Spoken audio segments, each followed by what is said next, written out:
Timur dalam sebuah survei yang dilakukan oleh lembaga survei Poltreking.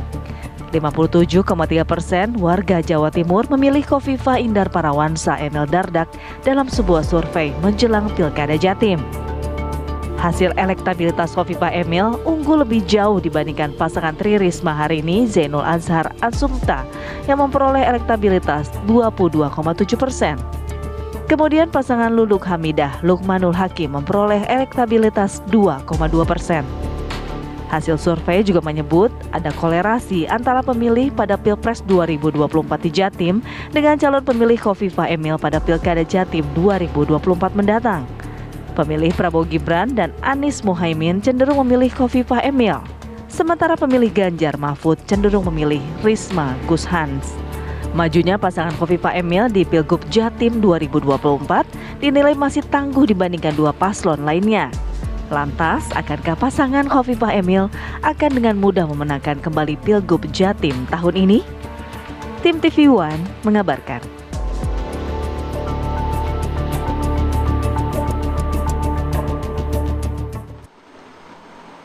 Oke, kita coba akan bahas hal ini ya. Seperti apa sih hasil dari survei Poltek tersebut? Sudah hadir langsung di sini. Ada Mas Hanta Yuda, Direktur Eksekutif dari Poltek Indonesia. Selamat pagi, Mas. Selamat pagi. Yang punya survei nih. Yang punya survei. Kita coba cari tahu betul di hasil survei seperti apa ya. Dan juga sudah hadir juga ada Mas Nyarwi Ahmad, analis politik dari UGM Yogyakarta. Assalamualaikum. Selamat pagi, Mas Nyarwi. Maria, Fat. Untung masih di Jakarta ya. Kita hadirkan langsung ke studio. Jadi, Mas, ini hasil survei kemarin itu indikatornya apa saja? Ya, kita mengukur beberapa indikator ya, beberapa hal, tetapi ujungnya kan ya, elektabilitas. Betul. Elektabilitasnya cukup jauh, Khofifah Emil sebagai incumbent itu 57,3%. Nah, yang kita dalami mengapa cukup tinggi angka itu, tentu ada beberapa faktor. Satu faktor incumbency sebagai petahana, wajar ya, karena popularitasnya lebih tinggi dan seterusnya. Tingkat kepuasannya? Nah, itu yang kedua, ya? Poin paling penting.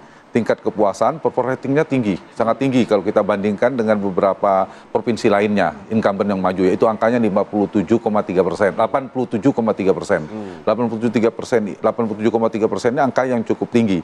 Artinya ada selisih 30% di mana pemilih atau warga Jawa Timur mengapresiasi positif kinerja Khofifah Emil yang belum memilih sebenarnya. Mereka punya potensi. Jadi elektabilitasnya 57,3, sementara approval rating 87,3. Ini modal, meskipun hukum elektoralnya kan incumbent lebih mudah turun ketimbang naik. Tapi bisa sebaliknya kalau approval ratingnya tinggi, itu faktor yang kedua. Faktor yang ketiga, kalau kita dalami dari segmentasi pemilih yang terasosiasi dengan NU. Dan Jawa Timur kan tidak bisa dipisahkan. Yang merasa bagian dari NU itu 80%. Nah 80% pemilih itu sebagian besar ke Khofifah Emil. Dan kita tahu Khofifah memang yang dianggap dan persepsi pemilih itu paling NU. Paling NU karena ketua muslimat beberapa periode ya Mas ya. Kemudian cukup dekat dengan berbagai macam entitas NU, kultural, struktural, dengan Gus Dur dan sebagainya. Itu juga menjadi faktor. Ditambah kalau kita lihat kami juga membedah beberapa ini ya, subkultur, aglomerasi kultural. Subkulturnya itu Khofifah unggul semua. Di Tapal Kuda, kemudian Madura, Pantura, Mataraman, Arek juga unggul tapi tidak terlalu jauh dengan Bu Risma. Di dalamnya ada Surabaya, Bu Risma cukup kuat di Surabaya. Ya, itu soal Risma nih, Mas Hanta, soal Risma ini kan meraih 22 sekian persen ya? 22,7%, itu angka tidak rendah, angka yang lumayan sebagai penantang. Angka pemilih PDIP pada saat di Pilpres yang linear nggak dengan itu? Atau ada ceruk suara baru yang diambil di situ? Ya, kalau kita bedah memang ada ceruk partai lain, tapi kalau dilihat dari cross tabulasi pemilih partai, PD Perjuangan itu solid, paling banyak ke Bu Risma. Nah, tapi juga sebaliknya partai Kim Plus itu, jadi Partai Demokrat, Golkar, Gerindra, dan PAN, ditambah ada PKS dan Nasdem yang mendukung Khofifah, itu juga solid ke Khofifah. Nah, itu menyebabkan Khofifah juga lebih banyak. Nah, PKB yang menarik sebagai pemenang di atas PD Perjuangan. PKB satu-satunya partai pemenang mengalami split ticket voting. Di mana dia PKB mendukung Lulu, tetapi basis masanya ke Khofifah. Itu yang menyebabkan. Tapi untuk PDIP, Risma, saya jawab pertanyaan itu, solid ke PDIP solid ke Bu Risma. Tapi tidak hanya PDIP, itu kan bicara mayoritasnya. Bu Risma juga berdasarkan basis pemilih partai dari partai lain juga ada. Cuma paling banyak disumbang oleh PDI Perjuangan. Kalau kemudian suara PKB pecah tidak hanya ke Lulu begitu, jadi apakah mungkin ada ceruk baru yang bisa diambil oleh Lulu di Surabaya dari hasil survei? Ya, sebenarnya Bu Lulu bisa memprioritaskan PKB itu sendiri sebenarnya. Karena PKB kan partai pemenang, basisnya juga, basisnya NU. Nah, itu harus dikapitalisasi. Bagaimana untuk membuat linier, simetris antara pemilih partai sama dengan pemilih yang didukung oleh partai itu, yaitu Bu Lulu. Nah, ini yang belum terjadi. Baru mengambil segmentasi partai-partai yang lainnya. Belum kampanye ya. Betul. Nah, itu. Kemudian dari sisi demografi ya, nanti kan ada faktor-faktor kampanye kan, sosialisasi dan sebagainya.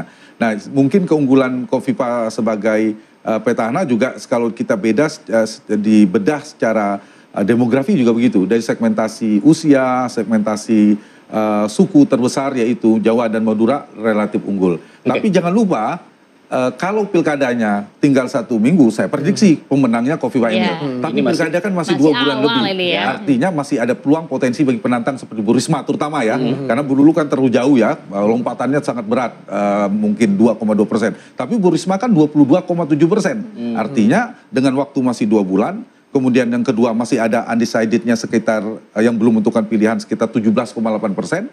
Nah, kalau itu potensi bisa digarap oleh Risma sebagai penantang, saya kira bisa mengimbangi kekuatan Khofifah. Mesin partai satu hal, tapi karakteristik pemilih di Jawa Timur juga hal lain yang kemudian harus diperhatikan. Kalau Mas Hanta melihatnya untuk karakteristik masyarakat Jawa Timur, pemilih-pemilih Jawa Timur itu lebih senang yang kayak gimana sih sebenarnya, terbaca nggak dari hasil survei kemarin? Ya, dalam teori perilaku pemilih kan ada 3 karakter pemilih dan kita uji di Jawa Timur. Pemilih rasional, pemilih rasional itu dia memilih preferensinya karena basis pengalaman, rekam jejak, kompetensi, kinerja. Kemudian pemilih sosiologis itu lebih karena basis agama, daerah, etnis, dan satu lagi psikologis, lebih karakter personal, misalnya ramah, tegas, sebagainya. Nah, di Jawa Timur, satu sisi tadi partai NU terbesar, tanda petik ya, kemudian pemilih rasionalnya terbesar di Jawa Timur. Pemilih rasional sangat besar. Berapa persen? Hampir 60%, 50 sekian persen, hampir 60, kemudian di bawahnya 20% dan hanya belasan persen untuk pemilih sosiologis. Nah, untuk ini berarti pendekatannya selain saya nyambung ya dari Mas Heru tadi soal NU adalah pendekatan rasional. Pemilih rasional di sana, pemilih perkotaan dan sebagainya, soal rekam jejak, soal kinerja. Nah, itu harus dijawab. Mengapa Khofifah kuat? Karena tingkat kepuasannya tinggi.